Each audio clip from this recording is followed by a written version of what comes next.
Terima kasih Nadia atas laporan itu tadi dan kita ke perkembangan seterusnya.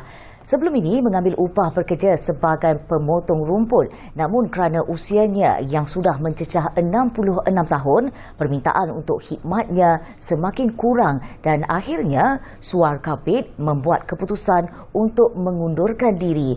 Namun apabila Kerajaan Negeri Sarawak membuat pengumuman untuk memulakan projek ternakan lembu pedaging yang pertama di negeri itu, Suar kini teruja kerana beliau mempunyai peluang lain untuk menyara keluarga selain dapat meningkatkan taraf ekonomi mereka.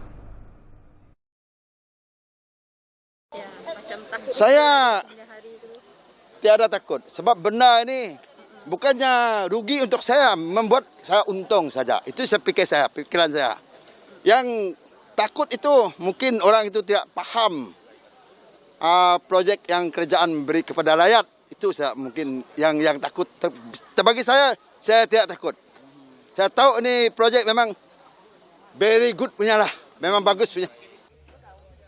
Projek lembu pedaging di Kampung Merimbih Bau ini di bawah pelaksanaan Jabatan Perkhidmatan Veterina Sarawak JPVS dengan kerjasama Kerajaan Negeri memperuntukkan RM400,000 bagi penyediaan tanah, pembelian mesin serta pembinaan shed untuk menyimpan mesin yang akan memberi manfaat kepada 30 peserta projek di kampung berkenaan.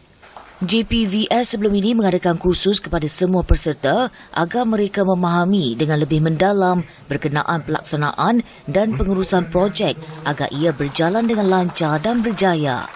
Ketua Zon Serembu, Lee Bing Tehe berkata, sebelum ini majoriti penduduk kampung Merimbih yang terdiri daripada etnik Bidayuh ini menjana perkhidmatan melalui pertanian dan juga penternakan ayam, ikan dan kinzil. Dan pada awalnya, mereka agak skeptikal untuk menerima usaha kerajaan yang menggalakkan perusahaan penternakan lembu pedaging di tanah mereka. Namun setelah diberi penerangan, mereka menerima dengan hati terbuka. Memang semua positif, dia dah menerima dan kami haraplah apa yang dirancang oleh kerajaan dengan peserta penternakan, kami akan buatlah sedaya upaya supaya orang nampak kelebihan yang dari segi kemajuan dan pendapatan orang kampung.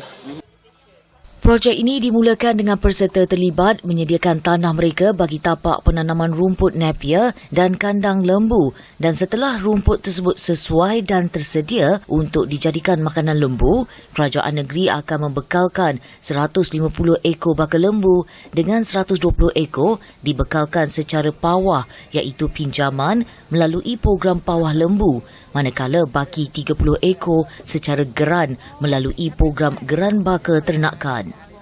Lembu yang dibekalkan secara geran adalah percuma, manakala bagi lembu secara pawah, peserta perlu membayar balik menggunakan anak lembu yang dilahirkan berumur 12 hingga 24 bulan dalam tempoh 6 tahun. Memang terasa gembira dan teruja nak masuk dalam program ni.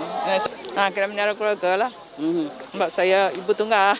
Sebelum ini, kerajaan negeri menyasarkan untuk menjadi net eksporter agro makanan menjelang 2030 dan dengan program seperti ini, Sarawak pastinya dapat meningkatkan pengeluaran agro makanan termasuk ternakan dan hasil ternakan.